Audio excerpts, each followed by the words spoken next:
Kisah misteri kali ini berjudul Perjalanan Mencekam di Jalur Angker Solok Padang. Ini adalah kisah horor pengalaman mencekam melewati jalur yang angker. Suatu kisah horor yang tidak akan pernah kulupakan. Aku tak pernah membayangkan apabila perjalananku ketika itu menjadi perjalanan panjang tak berujung di jalur jalan yang angker. Tepatnya, pada tanggal 5 September tahun 2016 silam, sekira pukul 10 malam ketika kulihat jam di layar HP-ku, mobil yang ayah kendarai bersamaku tengah melaju dalam perjalanan dari jalur Solok menuju ke Padang.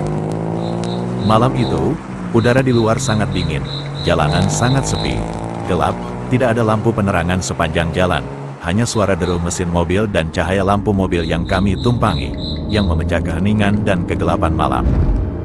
Aku yang tadinya ingin beristirahat sejenak, menjadi takut untuk membiarkan ayah menyetir sendiri. Ditambah, di luar hujan mulai turun. Ayah cukup sulit untuk melihat situasi jalanan saat malam hari, apalagi ditambah guyuran hujan. Selain karena penglihatannya yang mulai kurang jelas, tentunya karena memang tidak ada pencahayaan lampu jalanan sama sekali. Ku buka HP-ku untuk melihat Google Map, sementara di luar, hujan turun kian deras. Ayah beberapa kali melihat kaca spion mobil seperti memastikan apakah ada kendaraan lain yang melintas di jalanan ini.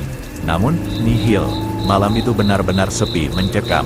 Pepohonan di kiri kanan jalan seolah membawa perjalanan kami semakin dalam menuju gerbang kegelapan. Setelah beberapa kilometer perjalanan, kini kami melewati jalan yang penuh pohon-pohon besar di kiri dan kanan jalan. Sementara, di balik pepohonan itu terdapat jurang yang begitu curam. Karena kami berdua, aku merasa harus siaga dan tanggap menghadapi situasi apapun malam itu. Ayah yang berulang kali mengeluh akibat mata yang sudah kurang awas akibat faktor usia, membuatku sedikit cemas. Namun, kami merasa sedikit lega. Tidak lama setelah itu, terlihat dari kaca spion, ada seberkas cahaya lampu yang mulai menyusul mobil yang kami kendarai. Semakin dekat dan kami bisa melihat itu sebuah mobil Innova berwarna putih. Entah dari mana mobil itu muncul. Sebab, dari awal aku bisa memastikan bahwa tidak ada kendaraan lain selain mobil ayah.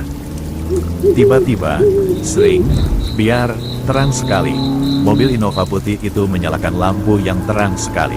Itu membuat ayah sedikit terbantu untuk melihat jalanan di depan yang diselimuti kegelapan malam. Ayahku memacu mobilnya mengikuti mobil putih yang menyalip kami. Selama 10 menit kami mengikuti, aku merasakan sesuatu yang aneh. Mataku terasa berat untuk tetap terjaga. Namun, aku berusaha untuk melawannya. Sementara ayah, terlihat tetap berusaha membuntuti Innova putih itu.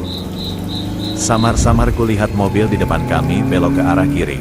Sebelum aku benar-benar tak kuasa menahan kantuk yang sedang menggelayutiku, aku cepat-cepat menjaga ayah yang ingin juga membanting setir mobilnya ke kiri mengikuti mobil tersebut. Ayah sontak menginjak pedal rem. Dia tertelanjang. Ayah mau kemana? Kita mau pulang kan? Kita lurus saja ya. Tidak ada jalanan belok di sini, kataku. Aku sangat hafal jalanan di sini.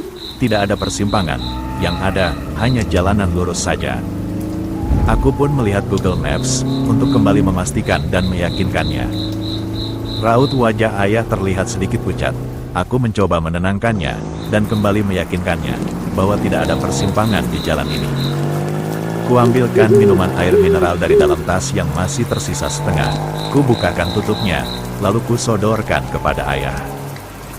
Di luar, hujan masih turun dengan derasnya. Kegelapan malam semakin melingkupi kami. Diselingi pula, kilatan dan suara petir yang menggelegar saling bersautan, serta kabut putih yang menyelimuti, membuat malam itu benar-benar kian mencekam. Sesaat kemudian, bulu kuduku langsung berdiri, ketika tiba-tiba terdengar suara tangisan perempuan dari balik pepohonan. Namun suara tangisan itu berubah jadi jeritan yang bikin nyaliku menciut. Suaranya melengking memecah keheningan malam. Ku tengok raut wajah ayah. Aku rasa dia juga mendengarnya. Bergegas, ayah kemudian menancap gas membawa mobil kami meninggalkan tempat itu. Setelah agak tenang, ayah melihat wajahku. Nak, kamu lihat kan tadi ada mobil yang belok ke arah kiri? Tanya ayah. Nak, ayah serius. Ayah cuma mau memastikan kalau mobil Innova itu ke arah kiri, lanjut ayah. Aku menganggukkan kepala. Kupandangi raut wajah ayah yang tadinya santai kini berubah menjadi gelisah dan takut. Tidak seperti biasanya dia bersikap seperti ini. Kenapa ya? Tanyaku balik. Ayah mengelus dada. Suasana hening sejenak. Udara di dalam mobil terasa gerah, sekalipun pendingin tetap menyala. Suara jeritan perempuan yang masih terngiang memacu detak jantungku, hingga tubuhku terasa panas dingin. Jalanan di sini angker, kata ayah, setelah beberapa saat lamanya terdiam. Di sebelah kiri kita tadi itu jurang, ayah tahu itu. Tapi, ayah tidak tahu kenapa ingin mengikuti mobil itu. Ayah merasa seperti setengah tidak sadar. Jika kamu tidak menghentikan ayah, mungkin sekarang, kita sudah di alam yang berbeda saat ini nak, jelas ayah dengan nada yang sangat pelan. Sontak bulu tengkukku kembali berdiri setelah mendengarkan pernyataan ayah. Ya, walaupun aku sebenarnya sudah tahu karena aku hafal jalan ini, tapi, itu adalah pengalaman horor pertamaku.